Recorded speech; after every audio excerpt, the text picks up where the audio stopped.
Hello and welcome. Very good evening to all of you. Thanks for joining us here on the Sunday edition of the Urban Debate. I am Afrida Rahman Ali. Well, the debate around the Women's Reservation Bill, viewers, have clearly reignited today, with Congress President Rahul Gandhi writing to all Congress and alliance governments in states to pass a resolution in the next session to reserve one-third of the seats in the Lok Sabha and legislative assemblies for women. Rajya Sabha, remember, had passed the Constitution 108th Amendment Bill in the year 2010. However, the bill lapsed after the dissolution of the 15th Lok Sabha in 2014.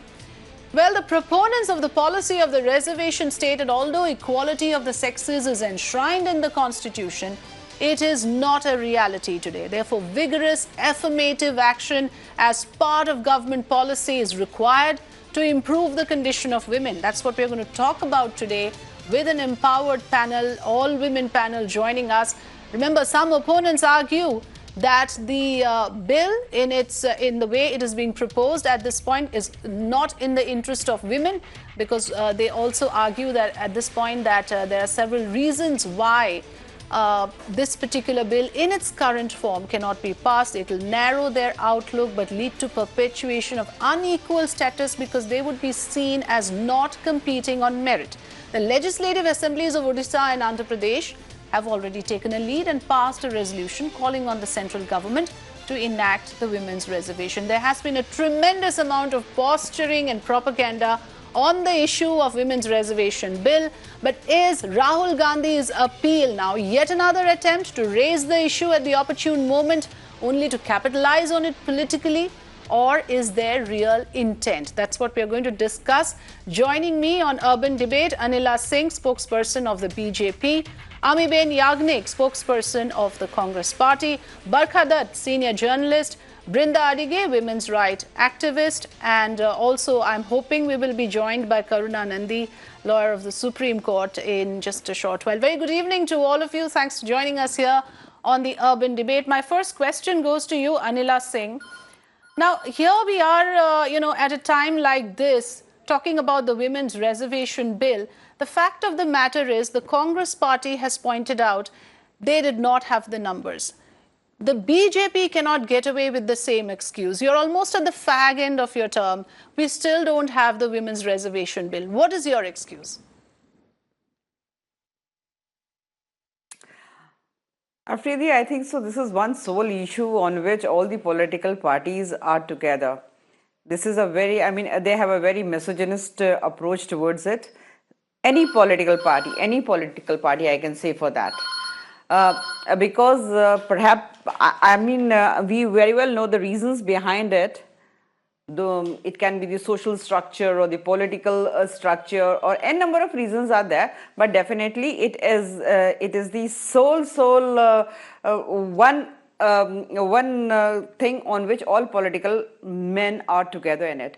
If I talk about the Bharatiya Janata Party, definitely I can say that there has been a very positive approach towards it, but I did not see all these years since our government has come into power that anybody from my political party or any other political party who has pursued it in a very, I can say, in a very pressurized way. Perhaps women are not the priority. I can say only that.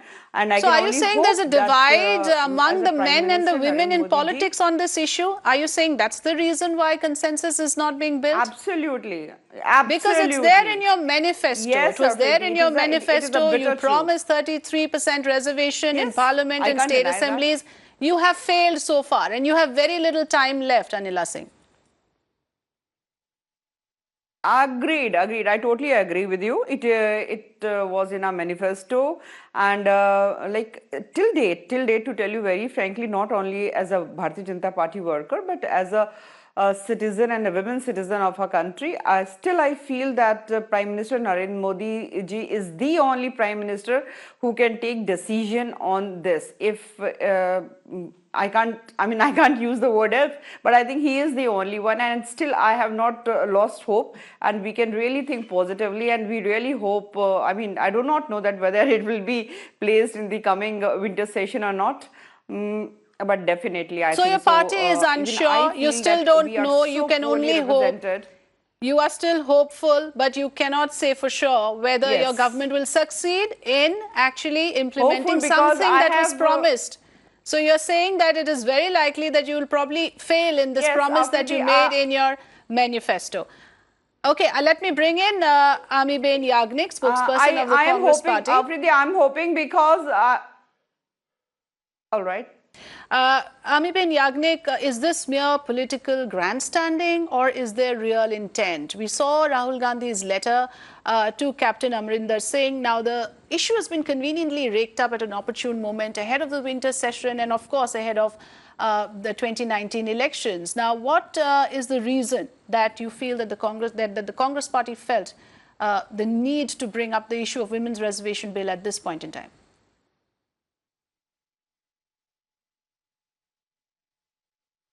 I think for the Congress Party, every moment has been an opportune moment as far as women reservation is concerned. We passed it in the Rajya Sabha in 2010 and thereafter it lapsed because it could not be taken up in the Lok Sabha.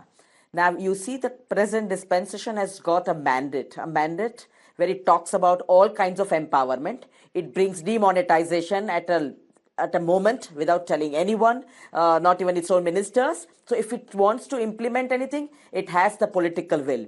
But when it comes to women reservation, when it comes to women empowerment, when it comes to Beti Bachao, Beti Padhao, when it comes to sex ratio, where the you find in certain states it's gone almost to 835 to 1000, where is the political will to bring women reservation? And so when if Rahul Gandhi picks up the issue and tells the states where there is a Congress party ruling, then what is wrong? It cannot be called an opportune moment, but it definitely poses a question to the present government. Where is your commitment? Where is the empowerment you were talking about? You were also talking about women's safety when you talked about your mandates, your manifesto in 2014. You saw what has happened in 4.5 years about women empowerment, and you have also seen what has happened in shelter homes. So Beti Bachao, Beti Padhao, everything goes down the drain. So there is no answer coming I asked you a question whether there is real intent. For a reason, Amarinder Yagnik, your alliance partners, your potential allies, your so-called Mahagathbandhan partners are opposed to the idea of women's reservation. I'm sure you're aware of that. They opposed it in Parliament, your Samajwadi Party, your BSP, or RJD. So how do you come up with this idea when you know that your proposed political partners do not support you in this?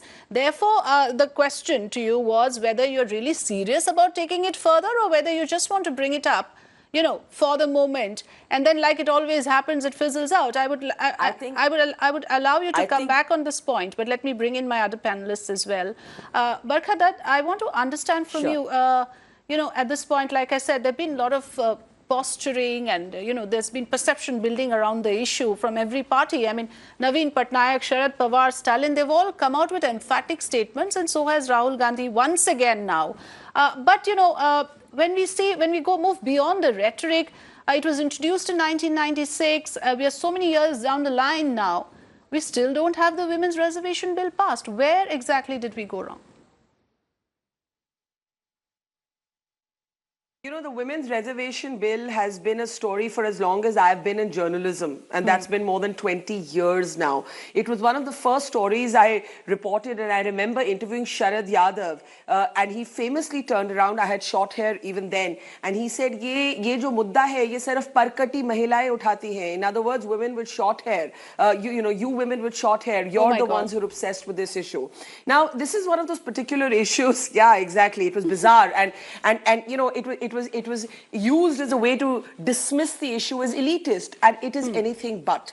And let's just take our viewers, if I may, for a moment through the numbers. Yes. 11%, only 11% women in Lok Sabha, 9% in the Assemblies. Yes. This 11% compares to 4.4% in 1951. That means from 1951 to 2018, the representation of women in the Lok Sabha has only gone up from 4.4% to 11.8%, I think it is. Yes, you're right. One the of figure is correct. Yes, we can corroborate that figure which Barkha has just quoted, if I may just corroborate that figure. That's the correct figure. We just have 11.8% representation in Parliament currently in the Indian Parliament. Yes, please continue. Yes.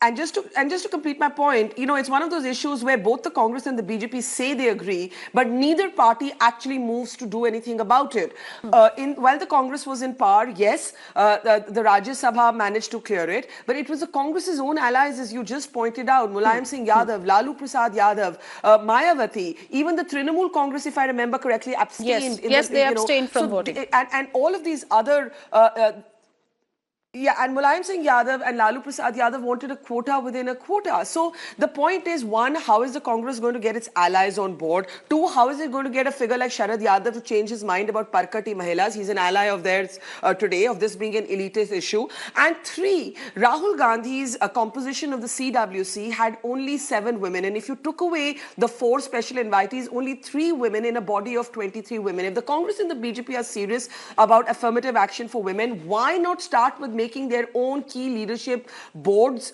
their committees more representative? Start with 33% women in all party bodies. Why can't the Congress and the BJP start with that? Yes, so that's an important question for the 2 representatives from political parties. I would like you to respond to that, Anila Singh. You can, if you really have the intent, you can do it. Like Amiben Yagnik pointed out, you did it with brute majority when it came to the issue of triple talaq, when it came to the issue of demonetization. When there is a political intent, you manage to do it. So clearly, in this particular issue, you have not shown the same level of intent. Anila Singh. I'm so happy the way Barkha has taken up the subject. Even I was expecting that my political counterpart, she will be more positive towards it, because it is a common problem, as I said earlier. Like, you are absolutely correct. There are 2 approaches towards it. Either like we do overall quota of 33% or 40%, whatever. Like if you talk about Rwanda, they have 49% reservation for women in the parliament and the legislative bodies, and they have got huge representation of their of the women in the parliament. Or we can do like what the Germany does. Like they have got quota in their party. Like if they have to give the tickets, they will give 50% tickets to the women. So in that way, they have got good representation in the parliament or the legislative assemblies, whatever the political bodies they have. And lately, the Nepal has also done it. So that is why even we are badly represented. And since you bring up that point in comparison with other countries, I would like those graphics to be played out, please. I just want to add one more. Yes, please carry on. I just want to say one more thing. The latest thing is the elections, the 5 state elections. If we take an average 6% seats were given by Bharatiya Janata Party to the women, and Congress gave just 5%. So if we get into political beginnings, like I and Congress spokesperson, we both can fight on it. But the thing is, I can say we should make a call of the day and let us be together and let us fight together on it. I can say that how bad, like I can quote you the number of bills which were passed by Lok Sabha in UPA too. Why this bill was not passed? And Barkha said so very well, this is such a misogynist approach of the men politicians in our country, and it is pan-world, not our country, pan-world. Lately, okay, so let's have those figures put out on the screens just to give our viewers an idea how poorly represented women are in our state assemblies, in our parliament. In fact, first let's put out those figures where we are behind Nepal, Afghanistan, Pakistan and Bangladesh. These countries have better representation than us. And for a country that had Indira Gandhi as a prime minister way back in 1966, this is a rather dismal picture. I would also like to bring in my other panelists here. Karuna Nandi, if I may introduce Karuna Nandi, who's joined us now. Karuna, there are certain real hurdles as well, I believe, because around the figure as well, because a lot of parties have argued that 33% is not the right figure. They are pitching for 50%, and therefore they do not support the bill.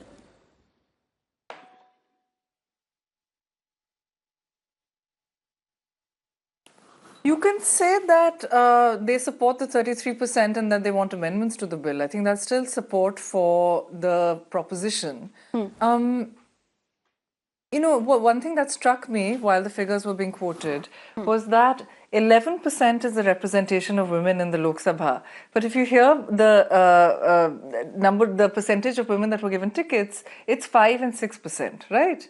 Which is less. So which means that proportionately, the number of women who were given tickets, much more than the proportion of those won. So this is the index of discrimination by political parties. It's the political parties' gateways are limiting even what women can accomplish, sans reservation. And women are getting elected in much larger numbers. So the discrimination you can see is hugely within the political parties. Right. Now, in terms of various parties putting their money where their mouth is. Now, I think it's all very well, while I appreciate that there is a phalanx of women across parties, there's this very memorable and sort of wonderful picture of Najma Heptullah and Brinda Karat and Sushma Swaraj holding hands and looking triumphant when the bill was passed in 2010, which of course lapsed because it didn't go through. And, while it's nice to hear Anila Singh supporting the cause of women, here, presumably, she's here as a spokesperson for the BJP. So, honestly, they had promised this front and center in the 2014 elections. And they got votes based on their representation of what they were going to do for women. Yes. Bahut hua nari parvar, ab ki baar Modi sarkar. This is only one of the slogans based on which they won. I will allow Anila to respond. And none of those promises, very tiny percentage of those promises have been fulfilled. Sure, but if I may just very quickly finish. Yes, now, please. Regarding the Congress, now I think it's a very affirmative, wonderful step that Rahul Gandhi has taken. However, there are some states that the Congress is still in power. So I would like to see it go through first. I would like to see 33% of women in the Congress states, in the Congress governments. I would like to see at least 33% of women in the party structures. I would like to see gender committees, equality committees, at the very least anti-sexual harassment committees. Properly established, functioning, and strengthening the Congress across the board. Yes. So, the issue, Karuna, and also, of course, we all know that largely has been about consensus building, and there have been quite a few powerful leaders who have opposed it tooth and nail, among them being Lalu Prasad Yadav. Brinda Adige, if I may bring you into the debate, Lalu Prasad Yadav said, and I quote, "We are not against women reservation. Give reservation to poor India, to original India. 90% of the population is deprived in India." Now, the opponents of the bill, Brinda, say that it will favor the upper caste women at the expense of the lower castes and Muslims. And that is something that Barkha was also alluding to, that it's looked at as an elitist proposition.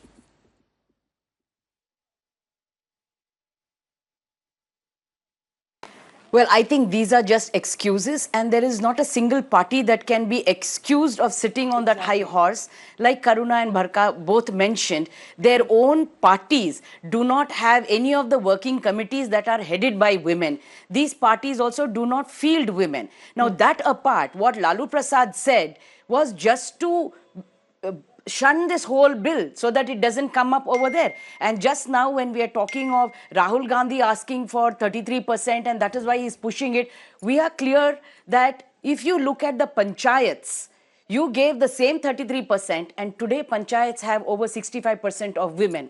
And that is why they are scared. They are scared that even if you give the 33%, they will be ousted from there in the next 15 years. And there are many women's organizations across India who are asking for the 50% bill. And like Karuna said, it can always be an amendment that can be put to that. Right. But we must be very, very clear that these people don't divide women further by saying that it is only the elitist women who will come there. We know that there are women who will come from across sections, because there are several organizations who are working very, very deeply right down at the field, and making an excuse and saying we will not pass this bill because elitist women will come, parkati mahilaएं वहाँ पे आएंगी, is absolutely an excuse for themselves. Because if you look at just Lalu Prasad Yadav, he has his entire family sitting there. He should not have had any of them there. So these are all excuses that are being made there. They need to understand that women need to be given that position, and because they are not giving, we want this reservation. Yes, and Barkha, once we please get go this ahead. reservation, men will not be there anywhere, because women think of education, water, sanitation. And look at the corruption of all those women. All the men caught in so many corruption cases. There are very few cases of corruption on women. Do you agree with that, Barkha? And please make your point. Go ahead. No, I am very wary of any gender generalizations, whether negative or positive, because if we start embracing these positive gender generalizations, then the negative ones will be used against us. But what I wanted to come in and say was that when I said that Sharad Yadav said to me, "Aap parkati mahilaएं और आप जैसी महिलाएं छोटे बाल वाली महिलाएं," to use as a metaphor for elitism, it doesn't mean that I agree with that. I'm saying that you had all of these parties, these regional strongmen, Mulayam Singh Yadav, Lalu Prasad Yadav, even Mayawati. It's not that women-led parties have always supported this particular bill. We have to recognize that a party like the BSP, for example, has not put its weight, and Mayawati is possibly the most significant female leader to look out for in 2019. So you have to remember that there is a kind of politics and a power play, which is why I say that, okay, let's say we can't agree on this particular bill. What stops all parties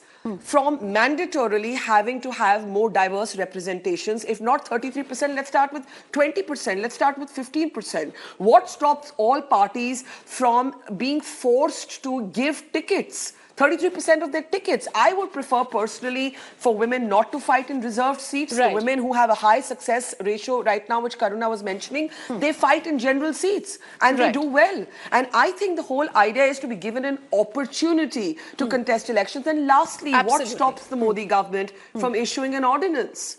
Right. Why not so an let ordinance? me take those two Bring points. in an ordinance. Let it be approved by Parliament 6 months from now. Right. Let me take those 2 points, because there's a very important point that's raised here by Barkha and also I think by Karuna before that entire issue is not just about consensus. If parties really want to do it, they can do it at their internal level. And Anila Singh, why haven't you done it so far? Why hasn't those steps been taken? Because this entire excuse that's given, that BJP officially has stated this, that the reason we cannot go ahead with it is there is still no consensus over it among all the parties. But what we are asking you here today is, have you made those efforts? You as a member of your party, what efforts have you seen your party making towards giving those representation within the party? And it will reflect in the larger picture, won't it? Afrida, like when I inquired about it, that what is going inside the party regarding the women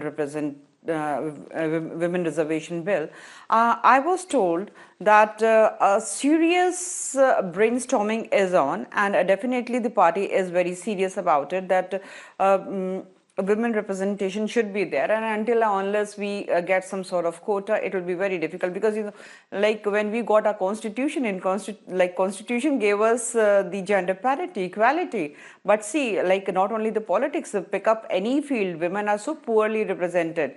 So for sure, what I have been told is that a party is definitely considering it. They are discussing on it, that how we can bring up a good bill so that the opposition also comes together and they support it. So this is what I have been told. But at the same time, as I tell you, like if there was a survey done by the World Economic Forum, I suppose, and in that different points were taken in, like social, economical, education, health, and in that India was standing on the 87th position out of 144, and it did not happen in 1 year, 2 year, 3 year, 4 year. So what I can say there is this constant passing of the buck, and I know what you're getting at, because you're saying that we only just had one term. It never happened in the previous 2 terms. I get what you're trying to come to. Let me bring in Amiben Yagnik. This constant passing of the buck, because the Congress party has done it as well. I mean, sure, Rahul Gandhi has pushed for the issue now, and there has been from time to time a lot of noises made about this. But where is the seriousness? Why haven't you built pressure on it all this while? Why now? That's the question being asked of your party, Amiben Yagnik. Well, whenever we ask a question to the present government who committed women's safety in 2014, and I don't want to go to all the slogans. I don't find anything on the ground. I have myself been associated with several organizations who work at the grassroots level. But let me tell you, when it came to reservation giving 33% of empowerment to women at the local level, I think Narasimha Rao, again Congress party, Rajiv Gandhi's vision, which can be unmatched for centuries, that we have got today. I was just looking at a data of 2017. We have almost had 80,000 women sarpanches. Well, you have to give reservation, and that is why, unless and until you give that, you can't compare that, well, because you are not giving a certain percentage of women the tickets. Let me come to a very important point here, that we look at power. When we look at talking about political parties, it's all about power. You need look at the winnability. But now if you see this, we have to come out of this because we are unable to do that. Let us have reservation. And so even by that, if women start coming, we will have a participatory democracy. We will have women in decision making. That is how, this is the way to bring women into the mainstream politics. No, but none of the politicians, none of the spokesperson have answered the question which Barkha had raised, and I also want to know that what stops you from making a beginning within the party and mandatorily announcing a certain reservation for women? Why don't you start with the ticket distribution level? That is the question perhaps that needs to be answered. I want to bring in a viewer who is on the line with us. Yeah, that is exactly. Major Samra joining us from Ludhiana. Major Samra, good evening. Thanks for joining us. Please go ahead with your point of view. Good evening, Bitya. I'll just flag it in a very, very precise manner. I'll flag it in a very precise manner. Yes, please go ahead. Politicians are united only on two counts. One is their own salaries, and second is reservation for votes, so that they win it. And secondly, they will keep doing it till the cows come home, but they will not do it anything on ground. Now, if Rahul Gandhi, in place of Rahul Gandhi, if the devil had recommended it, what is the debate in it? Let it be implemented. Let it be gone through. But at least in Punjab, which I've learned in Panchayats, he has already reserved 50% seats for women. He has already done it. The elections are going to be held this month. Why they don't do it? But they have reservation even for history sheeters in their parties. But they will not give women. So there is a lot of discontentment, as we can see, Major Samra putting it very well and strongly as well, that politicians are only going to do so far as it takes them further in their political interest and not otherwise. On that point, Karuna, also, I want to look at the merits of the bill, and some opponents also argue that it is bad in law because separate constituencies for women would not only narrow their outlook but also lead to a perpetuation of unequal status because they would not be seen competing on merit. Now, how do you look at this kind of an argument?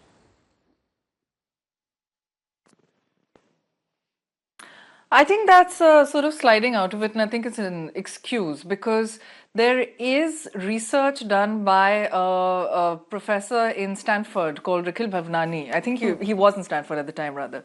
And what they found was that once there is a reserved seat for a woman, when that seat becomes, say, de-reserved, then a woman is much more likely to be elected to that seat. So there's a demonstration effect because a woman comes in, you see that a woman can perform, whether it's brilliantly or whether it's even mediocrely. Even if it's mediocre, you may think she's more honest, or you may think she's more dishonest, but you think she's more efficient, or you may think she invests more in things that you care about, like water, sanitation, roads, development activities, etc., rather than things you don't care about. And a woman is more likely to be elected to that seat. So I think, therefore, that reservation is extremely important. The issue of women not being seen as equal, I think, is complete rubbish, because what is standing in women's way is not their talent, it's not their ability, it's a deeply entrenched and misogynist patriarchy. This patriarchy evidenced itself in, for example, the Criminal Amendment Bill of 2013, where it was where the issue of whether stalking should be bailable at the first offence or not was discussed. Sharad Yadav, the same person who talked about Parkati Mahilaएं, he said, लेकिन हम तो college में लड़कियों का पीछा करते ही थे. Because of that lack of support and in order to get the bill through, that issue was dropped. Bhola Singh from the BJP also said similar things. Sushma Swaraj at that point walked out. A lot of the women, Supriya Sule made a very inspiring speech from, from the male gender. Tathagat Satpathy also was extremely disgusted, made a very eloquent speech. And the people who speak and feel strongly about equal rights were disgusted by this. However, today, when somebody is stalking somebody else and before they throw acid on the woman's face, the woman can do very little about it and the judge can do very little about it because it is a bailable offense. This is the result, one of the results, I think, of not having enough women in the legislature. This is an absolutely burning issue. And I think that I would like women, various political parties to make clear who has done what. Let us do report cards. What has the Congress done? What has the BJP done? What have the other parties done on women's issues? And women must vote on this because our very lives depend on this. In 2014, a manifesto was brought out by people, so by some of us, but it included people like Jagdish Bhagwati, for example. It included people from Dalit groups. It included people from Christian religious groups, from communist groups, etc. And the various issues there, if they were implemented, actually would wipe out patriarchy to a significant degree. And so I think that the parties have realized this. There's a lot of promises being made and there just isn't enough work on the ground. And now women's rights are an election issue. Various political parties are realizing this. And I think that now women should vote with our feet. Right. So Karuna, largely, if I can put that to Brinda as well, that the deeply entrenched patriarchy is somewhere to be blamed for why things have not changed. Do you want it to come in, Brinda?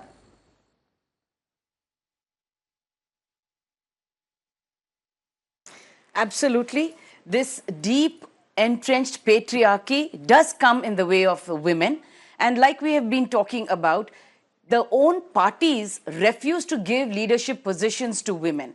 And even if they are in any kind of a leadership position, it is because they might have some kind of a political lineage. And that is why there is some kind of a support over there. But if anybody talks that it is women, when you have women contesting, there is no winnability. We need to ask this question, how many men contesting our winnability? Because a lot of it is with money power, a lot of it is muscle and clout, and this is what women will not have. So when we are talking of a reservation, is because power will not be given away. Power is always going to be concentrated and patriarchy continues. And even the parties that are there will continue with the same patriarchal thinking and they do not want to allow women to come over there. It is important now that the reservation comes and we continue with this reservation and not allow them to break us further and say that we want minority reservation within that reservation, Dalit reservation within that reservation, because that will defeat our purpose. The other message that we need to give to people is women should elect women who are standing, irrespective of which party they are standing from. And it is important to tell, like Karuna mentioned, when women come in, the laws, the policies, the kind of importance that they give to human rights, women's rights, safety, protection, development will be different from men. I get your point. So there's a reason why so many of us today are pitching for this reservation, because it's not just going to happen without a strong pitch, without a strong political intent, and reservation is necessary. It's not just going to happen in a normal, organic way that you'll get a healthy women representation. Now, for the sake of our viewers, I just also want to point out here that it can't just be Savarna women. I think let's also be clear about that. That it can't just be upper caste women. Yes. Like there's got to be Dalit women's representation. It can't just be about power perpetuating itself in this way. I think that's one aspect of things that we must be absolutely clear about. But the second thing, I think that Brinda Adige's good point sort of raised the question, which is access to power in that way. And I think that electoral finance is something that is another burning issue, because there are various states that give partial funding for candidates in elections. Full funding doesn't work because there's a way in which it makes it too easy and that you don't have enough of a competition. But partial funding has been found to work in a very significant way, and it reduces corruption. It increases access of the average citizen. If you look at the Ambani wedding that is going on right now, if you look at the kind of power that they have agglomerated and accumulated, and also if you link it to, and if you see, where that power is coming from. But what we're trying to also look at here is that it's BJP, but in the past also to the Congress, right? We need public funding of candidates so that women and other honest people who would not otherwise have access would be then able to stand. Right. Barkha, you wanted to come in, please go ahead. No, I was just wanting to make the point that personally I would have preferred a legislation where women are in fact contesting not in reserved seats but in open or general seats. But I think to use that as an excuse to stall this legislation is a red herring, right? Okay. There can be many views on what the model of the bill should be. Should there be a quota within a quota? Should there be, a percentage set aside for Dalit women? Perhaps. But the fact is this has been more than 20 years. More than 20 years. It doesn't take that long to put together an alternative model if one wanted one. That's the first point. The second is that I am rather disappointed with women across political parties, in particular with women, not because it's the job of women to, only the job of women to look out for other women, but because women beyond that wonderful photo op, that photograph of Najma Heptullah and Sushma Swaraj and Brinda Karat and others that Karuna spoke about, we have had women-led parties. Even when women are leading parties, even when we have, India's first woman defense minister, we have two women in the core group, Sushma Swaraj and Nirmala Sitharaman. Yes. Why are we not able to see women turn women's issues into a political issue? Right. There's so many vote banks. Why are women not a vote bank? When will women be treated as a vote bank? Right, so that's the contradiction, that's the irony. We do have a woman prime minister way ahead. America had a women president. We also have strong regional leaders, we have national leaders, and in the cabinet representation of women is actually perhaps quite healthy. But when it comes to representation in the larger picture, we do not see it reflected in the same way. Now, I also, for the sake of my viewers, want to highlight this point that the issue why it has taken this long and why the bill has not passed. Being a constitution amendment bill, it requires a special majority for its passage in each house. A majority of the total membership of a house and a majority of not less than 2/3 of the member of that house present and voting. Now, since 1996, of course, the bill has lapsed, and each time the House has dissolved and later it was reintroduced. Now, this has just gone on and on over and over again, Anila Singh. Now, you have one last opportunity to show people where your real intent is. You have about 2 sessions left now. Is it going to happen? I wish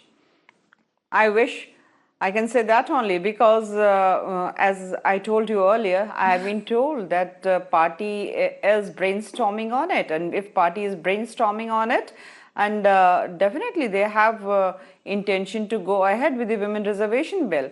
But I can say, like Barkha has shown the mirror, and this is the reality. Whatever she has said, she has questioned very seriously all the women politicians. But you haven't answered it. You agree with Barkha, but where is your answer to the representation within your party? Why haven't you made that beginning? The party, and there are so many women in the BJP. I mean, where are you showing us that, I agree with you. This is what Barkha has said. No, I agree. You agree with her, has but said that you above have not party answered line. her question, She's talking above party line. This is the... No, I cannot answer. This is the reality. I cannot answer. I can answer this much only, that I have been told that the party is brainstorming on it, and I'm really wishing... For how long will the parties brainstorm, ma'am? That's the problem with this country. It's just become another Tariq pe Tariq. We cannot wait any longer. How long will anyone brainstorm? Presumably the brainstorming happened at the time you committed. Don't barge on me. As if I have to take ahead. Why is the brainstorming happening now? Now, in the exactly. 5th year of your rule. Yes, That's and, the question, right? That's the question, and also, I would like to, again, while I am being again the devil's advocate and talking about those who oppose the bill and the arguments that are being put forward, Karuna and Barkha, both of you, if you can just help us understand this, the reasons that have been put forward even during the debates in Parliament. Party towards women. Okay, Anila Singh, just hold on because we need to thrash out these issues as well. Afrika, you should see. Please give me 10 more seconds. Let me at least say what I want to say. Finish your point. Give me just 10 more seconds. See, of course, this issue has always been very close to my heart, and I have run a very successful online campaign, Voletition, #Voletition. This shows the representation of women in the politics and other fields as well. Because we women can be very, very successful leaders, and I think so that is the biggest paranoid for the men in every field. And if you talk about the Bharatiya Janata Party's approach towards the women has been very positive. We have started so many schemes and very successful schemes, right from the economical roles, right? point of. If you were here as Anila Singh, Karuna, I'm telling you from my party's point of view also. I am not government spokesperson. I am my party's spokesperson, and this is what I'm telling you. There are various schemes started by the government. Whether they are from the social point of view, whether they are from the economical point of view, and they are running very, very successfully. All right. You can't say that Bharatiya Janata Party is not doing anything for the women. They have done. But if you specifically talk to me about the women reservation bill, then definitely what I have been told, I have told you. Barkha wants to respond to you. Yes, Barkha, go ahead. And then Brinda also, please. Yes, Barkha, go ahead. Brainstorming in their fifth year after making a commitment in 2014. Yes, you have said that. You're right. Go ahead, Barkha. The fact is that it is rubbish to talk about brainstorming by either the Congress, the BJP or any other party. Like I said, the story is as old as my life in journalism, which is now hitting its 23rd year or something like that, right? We've all grown old watching this debate and the representation of women has not increased. So this is a highly cosmetic argument, and I'm afraid it will remain so unless we politically mobilize women. The problem is that women have never come together to vote on women's issues, on rights issues as election issues, right? So I think somewhere, someone has to take the lead, or women across parties have to believe that 49% of this country is an important vote bank. But the fact is that there is a strategic interest in the patriarchal culture of politics to fragment the female vote, to divide it, to not think that women will ever collate together, come together and agree, right? So I just want to say that if Rahul Gandhi's written to the Prime Minister and to his, which he has previously, and now to the Congress chief ministers, well done. But let's see the implementation. How long does it take for these chief ministers to make this bill pass in their legislative assemblies? If the Prime Minister is serious about implementing his manifesto, let him bring this in via an executive order if need be, which can be approved by Parliament later. Let it be challenged in court, but let political parties show their intent. Otherwise, every year we will have one debate like this. Yes. Nothing will change. And let me tell you, we are behind Rwanda. The economic survey presented by Arvind Subramaniam presented this particular statistic that Rwanda has 60% representation for women, and we have 11.8% and 9% in the assemblies. 9%. Across assemblies in India. Right. I would like that is a shocking figure. Let's look at the figures once again. It's extremely important for us even to look at those states, because there are, I think, at least 21 states below 10% representation among the 33 states and union territories. And I would like that graphics also to come out. In fact, two of the states, Meghalaya and Mizoram and Nagaland, have got zero representation of women. Extremely sad state of affairs in the northeast. There are states like Arunachal Pradesh, Assam, Delhi, Goa, Gujarat, below 10% representation of women in all of these states. There are 21 states in this country that have below 10% representation. So that is the situation, Brinda. How do we change things? And from then and now, since this bill was last debated, what has changed that we can hope that in the next phase or in the next session of Parliament, anything will move?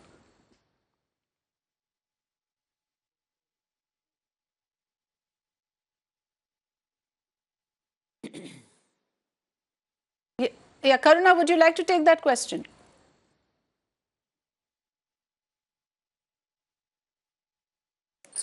Well, look, Baba Saheb Ambedkar was one of our greatest feminists and basically brought about a constitution that guarantees equality to everyone and very much to women. I don't think that this is something that is just the responsibility of women. And I think that Rahul Gandhi, by taking this affirmative step, at least he has got the ball rolling. Now, the chief ministers, the various chief ministers need to follow through, and the party, as Barkha very rightly said, needs to make sure that the legislatures act and act very fast, because when you want to do something, it doesn't take that long. There is absolutely no reason that the BJP cannot pass an ordinance and fulfill a promise that they made a long time ago.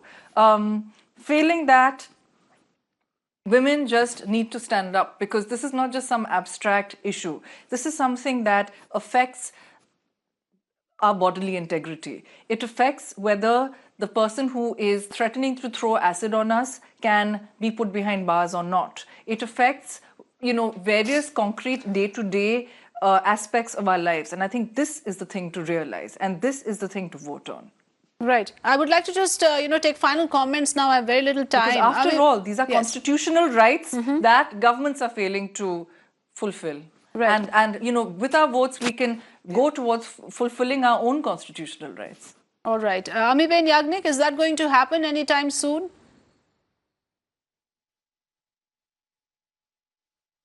I think we are very positive. Rahul ji wrote to the Honorable Prime Minister, never got a reply, never got to see any action. You also mentioned Gujarat, below 10%. We had the first chief minister, woman chief minister in Gujarat. Nothing has happened. So let's not go into the numbers. But the fact is that when you start by a letter to the Congress-led states, I think we have made a beginning. At least we are trying within the Congress-led states. But I expected that when the 2014 manifesto came, there would be a wonderful nation where women's safety would be there and there would be women empowerment at the end of 4.5 years. I don't find a single answer. I think that there is a downslide. If you look at the numbers in all kinds of sectors, whether it's malnutrition, whether it is child marriages, or whether you see dropout rates of girls in schools, public schools. So let's not get into that. I think Rahul Gandhi has made the first step, and it should go a long way. But the right, we'll watch out for that, whether this momentum is on sustained or issues. not by the Congress party, or whether it's just another,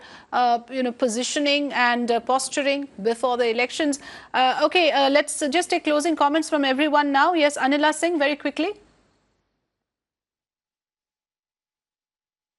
Frida, I can say this much only, that after 71 years of our country's independence, the pathetic condition we women are, along with minorities and the Dalits, it is all because of the Congress which ruled our country for 50 years. Today, if Rahul Gandhi wants to become the messiah of deprived India, I think so he is not going to be successful in his approach. And secondly, I'm pretty sure that Prime Minister Narendra Modi ji is going to create a history by passing or getting through this women reservation bill, so that forever he will be remembered for this. I'm pretty positive about it. Okay.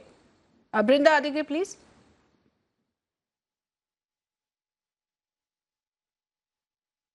In 1996, when it was first tabled till date, there has just been a lot of rhetorics. Women in India today are not interested in this rhetoric from any political party, from any leader. We are through with all of this. This is a patriarchal all-male parliament, and even though there are women there, let us be very clear, they have not taken up women's issues in that seriousness. In fact, recently we also heard one of the women from the BJP party actually campaigning, saying that people will not be arrested if child marriages take place. Now, this is where parties have to take responsibility. Yes, you need to have women up there. We need to have women in your internal working committees and field them as contestants. But remember that until and unless we have a law, nobody is going to share power. So we want that law there, and we want so this is one of those debates where everybody is at least on the same side. So that's the good part, I'm afraid. Of eyewash. Okay, very quickly, Karuna and then Barkha, please, and then I need to wind up. Karuna. Modi ji has positioned himself as an effective prime minister, and this was his attempt in 2014. He spoke a lot about women's rights. Since then, the position, for example, in Sabrimala is that women cannot be, menstruating women can't be allowed to go into the temple. When we look at Hindu women's rights have been hugely neglected. The only place that we see any progress is support of Muslim women's rights against Muslim men. So this is an opportunity, I think, for Modi ji to show that he can implement his promises. If he wants to demonstrate that he cares about the female vote, then this is an opportunity for him to make sure that his promise of bringing this 33% reservation goes through. He's got the opposition support for it. He would get the necessary special majority, and all he needs to do is act. Yes, Barkha, final word to you, and then we wind up. Well, I just want to say that if Rahul Gandhi wants to make good on the letter that he has written to his chief ministers today, he should start by expanding the CWC, the highest decision-making body of the Congress, and include more women in it to reflect 33% representation in that body. I would urge the BJP to do the same. Beti Bachao, Beti Padhao is a great slogan, but we need to move beyond saving women to empowering women. And, we all welcomed it when Nirmala Sitaraman was appointed as the defense minister. Sushma Swaraj is the foreign affairs minister. But if Mr. Modi, the prime minister, wants to make good on his commitment to the female vote, I think there is nothing to stop him from actually going through this before his term is over. Right. And he will be actually, by doing that, making the point that women's rights are also election issues. And I think till we make women's rights into voting issues, we will, unfortunately, I'm a cynic, be here next year in 2019 December having the same debate. I hope not, but I suspect that's going to be the case. Right. On that note, I would like to thank all of you for joining us in this debate. And we've had extremely articulate women and perhaps, some very strong and interesting points of view that had to be said and that had to be heard, in fact, at the highest quarters. For a country that had Indira Gandhi as its first woman prime minister way back in 1966 and several powerful national leaders in all major political parties, one would have expected better representation of women in parliament. However, like we discussed in this show, the reality is 2 states in this country have 0 representation. 21 out of the 33 state and union territories have less than 10% representation in the state assemblies. The percentage of women in the Lok Sabha as it stands today is a dismal 11.8%. So India stands behind countries like Nepal, Afghanistan, Pakistan and Bangladesh with only 2 more sessions left for the current government. Will the women reservation bill be passed? We'll wait and watch out for that. Thanks for watching.